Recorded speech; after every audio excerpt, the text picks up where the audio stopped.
Surat municipal commissioner હતા, મતલબમાં એ સુરતના રાજા હતા. તો એ રાજાને હવે ગાંધીનગરના એક નાનકડા ડિપાર્ટમેન્ટમાં મોકલી દેવામાં આવ્યા.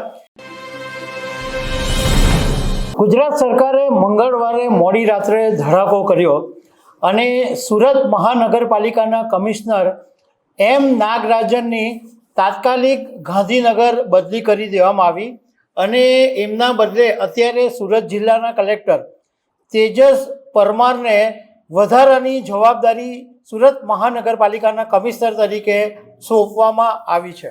હવે એમ નાગરાજન 7 મહિનાની અંદર જ બદલી થનારા પહેલા મ્યુનિસિપલ કમિશનર બન્યા છે. સુરતમાં જેટલા બી કમિશનર આવ્યા છે એ વધારે સમય રહ્યા છે, પણ 7 મહિનાની અંદર જ બદલી થઈ હોય એવા એમ નાગરાજન પહેલા છે.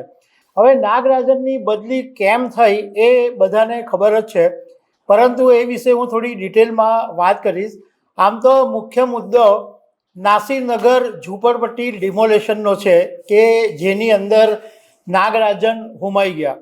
તો આના વિશે વાત કરીશ. મારું નામ રાજેશ શાહ છે અને તમે જોઈ રહ્યા છો ગુજરાતના સૌથી મોટા ડિજિટલ ન્યૂઝ પ્લેટફોર્મ ખબરછે.com.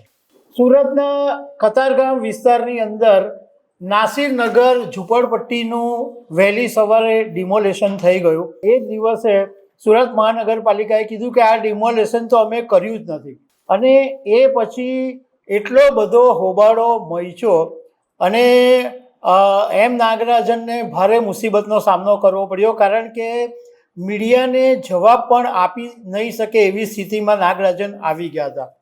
હવે હાઈકોર્ટની અંદર કેસ ગયો અને હાઈકોર્ટે વારંવાર એવું કીધું કે હજુ પણ કમિશનર હોદ્દા ઉપર કેમ છે.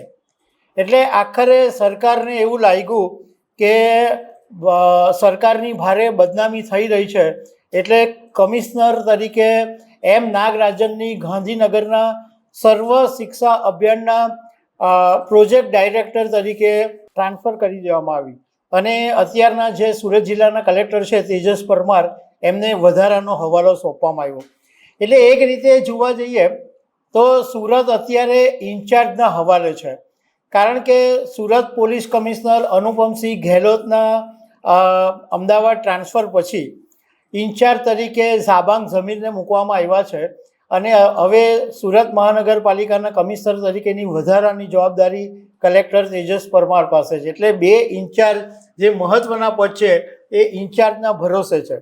હવે નાસિરનગરની અંદર જે થયું એમાં એમ નાગરાજનનો ભોગ તો લેવાઈ ગયો, કારણ કે આજે સુરત એવું શહેર છે કે જે ગુજરાતના બીજા નંબરનું શહેર તરીકે કહેવામાં આવે અને સુરત મહાનગરપાલિકાના મ્યુનિસિપલ કમિશનર બનવા માટે હોડ લાગતી હોય છે. ઘણા બધા અધિકારીઓ ઉત્સુક હોય છે કે એમને સુરત મહાનગરપાલિકાના કમિશનર બનાવવામાં આવે. ઘણા બધા આઈએએસ અધિકારીઓ લોબિંગ પણ કરતા હોય છે. અને આ જે નાસિરનગરનો મુદ્દો બન્યો એ પછી હાઈકોર્ટમાં વાત પહોંચી, એટલે સરકારે બદનામીથી બચવા માટે એમ નાગરાજનને સજા આપી દીધી છે. કારણ કે જે માણસ સુરત મ્યુનિસિપલ કમિશનર હતા, મતલબમાં એ સુરતના રાજા હતા, તો એ રાજાને હવે ગાંધીનગરના એક નાનકડા ડિપાર્ટમેન્ટમાં મોકલી દેવામાં આવ્યા. અને મોટે ભાગે એવું કહેવાય કે સર્વ શિક્ષા અભિયાનમાં જે નિવૃત્તની વયે પહોંચ્યા હોય એવા બધા અધિકારીઓને જવાબદારી સોંપવામાં આવે. તો એની સરખામણીએ જોવા જઈએ તો એમ નાગરાજન તો હજુ ખાસા એવા યંગ છે, તો એમને આ એવા ડિપાર્ટમેન્ટમાં એક સુરતના રાજા અને ક્યાં એક ખૂણામાં ડિપાર્ટમેન્ટમાં જવાબદારી, એટલે એમને એક સજા કરી દેવામાં આવી.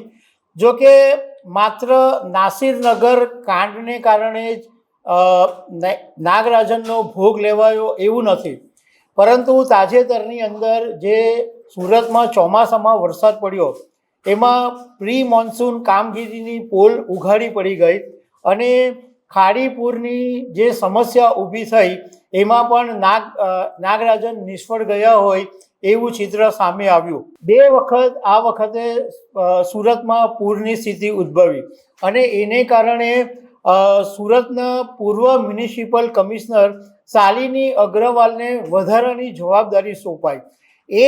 આ જ વાત એ વખતે નાગરાજન માટે અપમાનજનક હતી. હવે મ્યુનિસિપલ કમિશનરની ટ્રાન્સફર તો હાઈકોર્ટના જે ટિપ્પણી હતી એને આધારે કરવામાં આવી, પરંતુ ગુજરાત સરકારનો જે મેઇન ઉદ્દેશ્ય એ છે કે હવે 2027માં વિધાનસભાની ચૂંટણી આવે છે.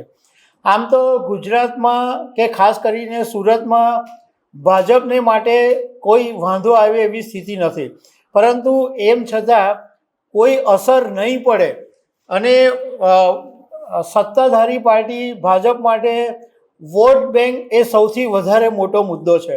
એટલે નાગરાજનને કારણે કઈ વોટ બેંક પર અસર નહીં પડી જાય એટલા માટે પણ એમને ટ્રાન્સફર કરી દેવામાં આવી છે. તો દર્શક મિત્રો, આવા અનેક અપડેટ સાથે મળતા રહેશું. આભાર.